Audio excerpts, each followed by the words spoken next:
Bonjour!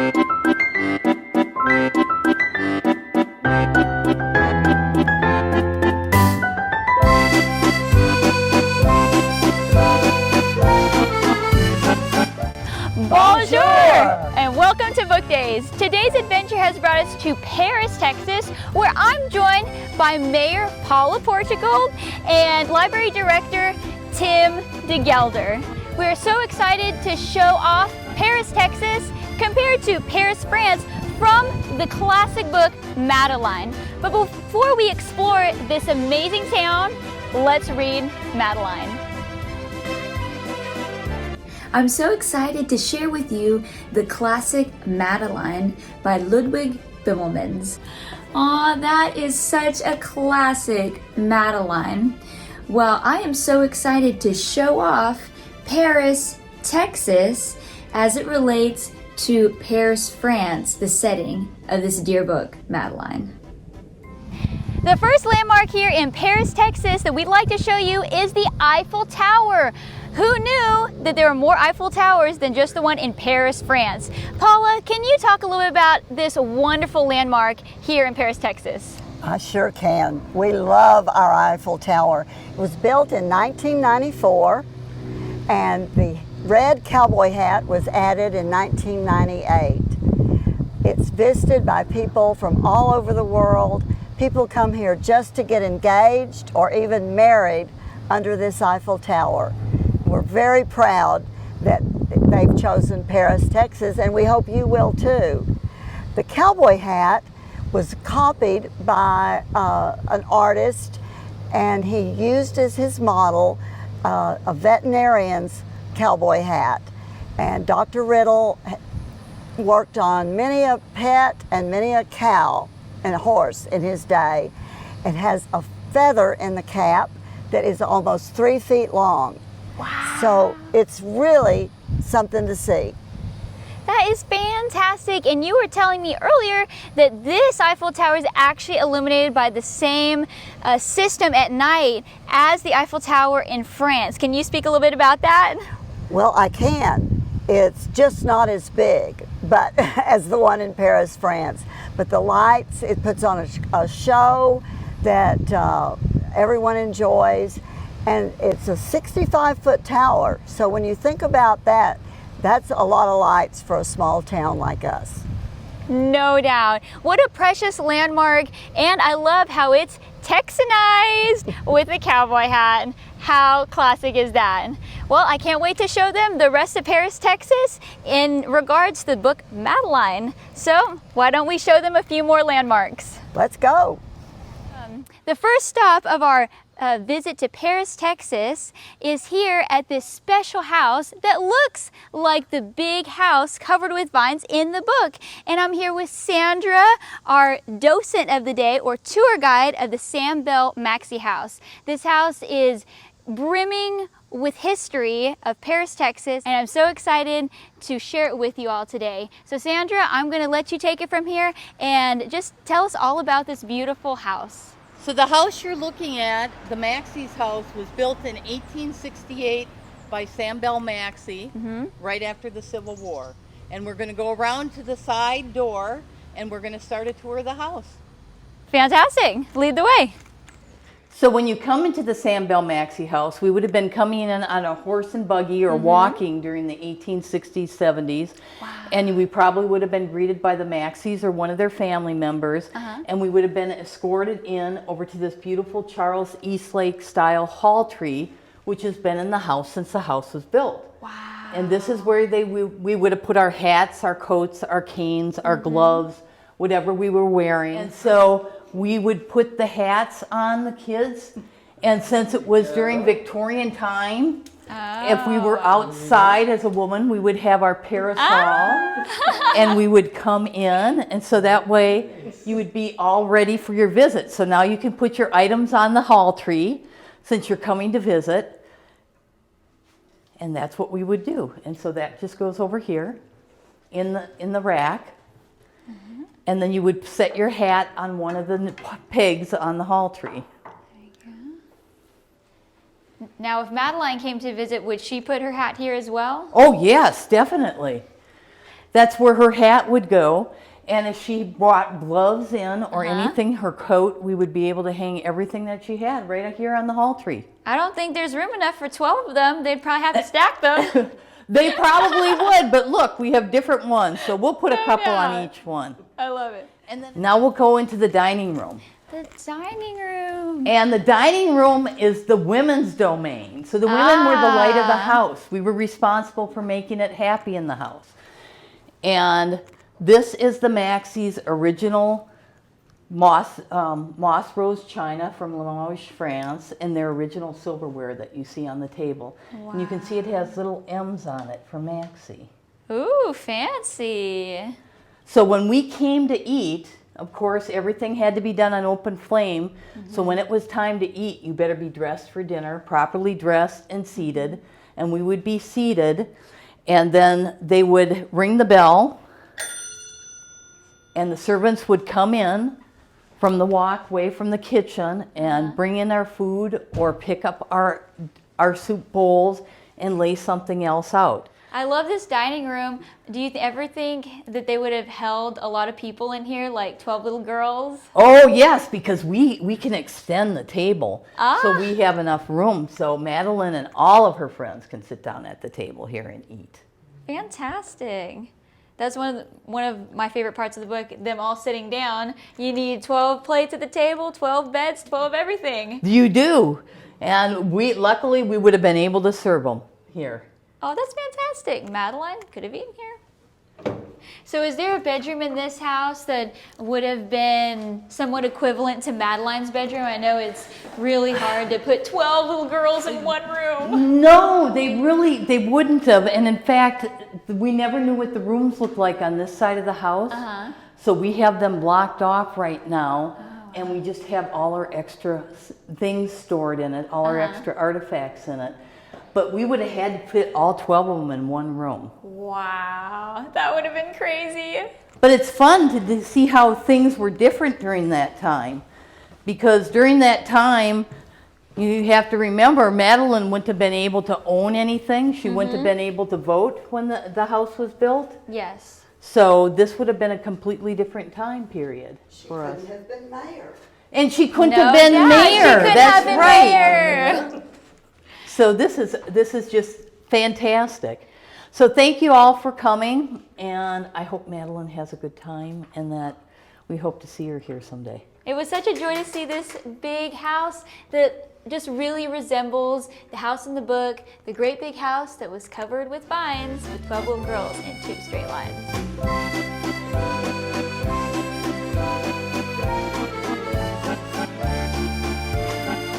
So we have now made it to the J.J. Culbertson fountain, and in the book Madeline, the girls go by a fountain that kind of looks like this to visit Madeline in the hospital. And Paula, can you just tell us a little bit more about this beautiful fountain here in downtown Paris? Well, it was donated by a prosperous and very prominent family that lived in Paris.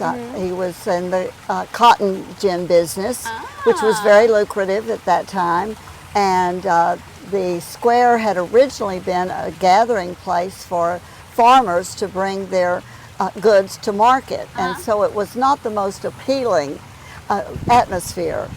Originally, a bandstand was put here, and there was still room for too many wagons and horses, and so Mr. Culbertson donated this beautiful fountain. Wow. And it's been here 95 years. 95 years, it's almost 100 years old. And what kind of material, is that marble that I see? Yes, that's white marble. Wow, that is simply gorgeous. What a beautiful centerpiece of downtown Paris. Well, we're glad you're here to see it. Thank you. Let's go check out another Paris, Texas location.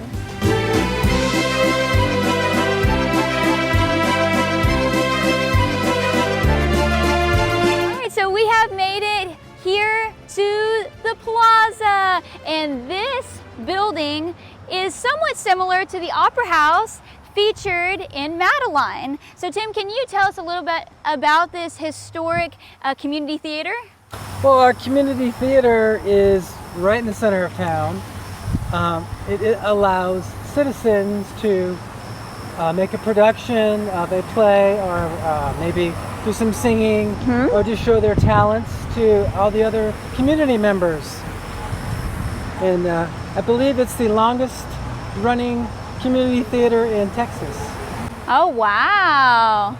I love how all these small Texas towns seem to have their own small community theaters. So it's not just for Paris, France, but it's for Paris, Texas as well. Fantastic.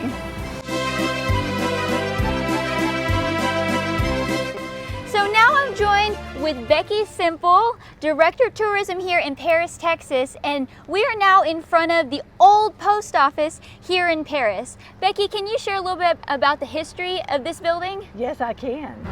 This beautiful historic building was built in 1924. It replaced the courthouse that had been burned in a terrible fire in 1916. The first floor was built and it was the post office. The second floor was built and it was a courtroom. So now this building serves as our new extension to our Lamar County Courthouse. Now, if you look closely, this building resembles Notre Dame in Paris, France, and it's part of one of the pictures in the book Madeline. Becky, thanks so much for sharing this landmark with us. Can't wait to explore some more of Paris.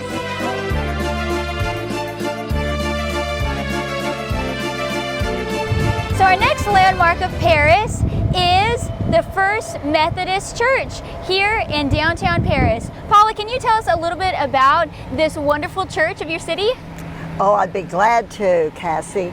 This church was one of the grandest built buildings in Paris.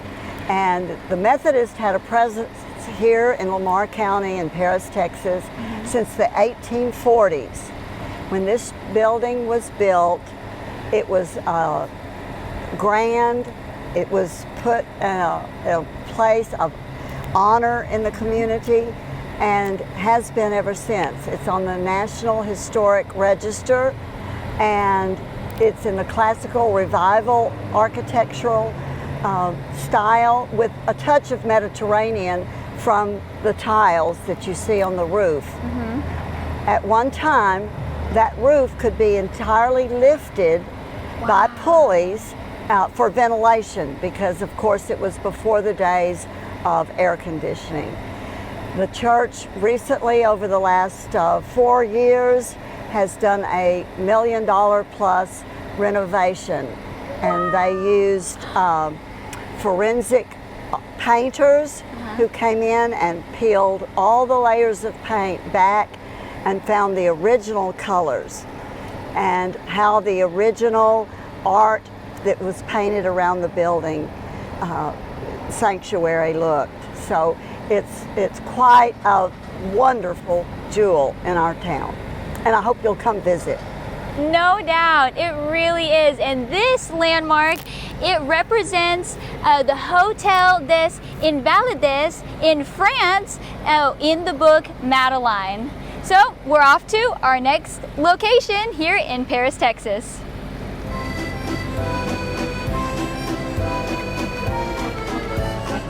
So our last stop here in Paris, Texas is none other than the Paris Public Library. We had to find the book Madeline before we left this amazing city. So Tim, can you tell us a little bit about Paris's library and some of the history of it? Well, the same gentleman, Mr. Culbertson, that built the fountain in Main Square, also donated money to build a library.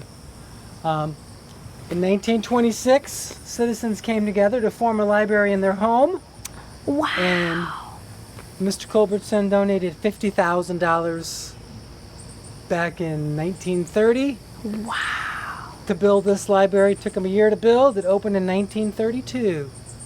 So this library will be 90 years old. Wow! $50,000 would be so much money back in that time. That was a real treasure for Paris. Yep. Real It gift. really was. It's a wonderful gift for everyone to enjoy.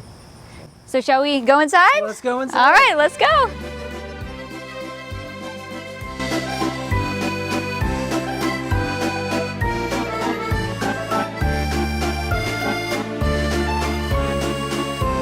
So if you want to give a trivia question to your viewers, Trivia? how many different Madeline titles are there? Ooh. Hit pause, think about it, put your guess down in the comments below. I might say 4 or 5. The original author wrote 6 different Madeline books. Then years later, his grandson took over the series and wrote 6 more. So there's 12. I did not know that. That is so cool. That's why it's tricky. There's 12, but two authors wrote. There's nothing quite like Madeline and all her adventures in Paris. This is amazing. And I think that's what kids like, just to kind of put themselves like they're running through the town and Yes. what would I do and what did they see, and you know, that's part of the fun of is when you listen to a book or watch a video, it kind of brings it to life, like what you guys are trying to do. Yes. Bring the book to life. So as head librarian of the Paris Public Library, what advice would you give the kids, like when they come into maybe the libraries of their hometowns to check out books, or just any kind of advice that you would give them? Okay. First of all, when you check out a library book, it is normally free. So there's no cost. Yay! So I would say, take a look around, try to get something on your reading level. If you're like 6, 7, we have it sectioned off for the easy books, the picture books. Find something you like. If you like dogs, horses, cowboys, find something you like to read and check out more than one. Check out 10. You'll find you're more than likely find something you like. And just like the Madeline books, Yes. you may read one and then realize, oh, wow, Madeline, she runs through town, she got sick. What is she doing tomorrow, right? So you may find out something else that happens in one of your favorite characters in the book, and just enjoy the experience, because you can take them home and read them for a week and come back the next week. Maybe you can find a movie that goes with the book. Yes, right? no You can do doubt, something like Madeline. that. Or you can get on YouTube and see if there's someone doing a series with the book. Yes. So, you know, I would say definitely check out as many as you can and have fun with it. And if you want to experiment with other type of media, that's okay too. You know? No doubt. And what would your comment be about the importance of kids reading and getting excited about reading? It is the building block for gathering knowledge and just life experiences. So it is a skill. We know it's No a doubt. skill. Yes. When you're learning to read, you're doing the phonetics and you're trying to look at the sight words and you're trying to sound things out. But the greatest part about when you're learning to read, you get to read stories and adventures. Yes. So one good thing about when you read books, you're learning to read, yeah, but you can have a good time when you do it. So No doubt. What better place to find Madeline than in a library?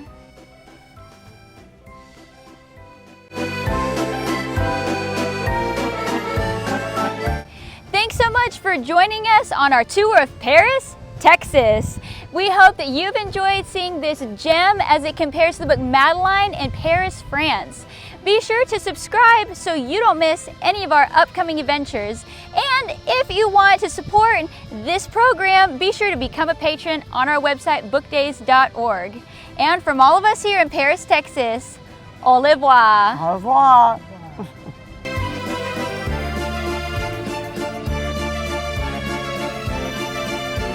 Want more book days? Well, be sure to subscribe so you don't miss any of our upcoming adventures. Here are some other options that you may enjoy.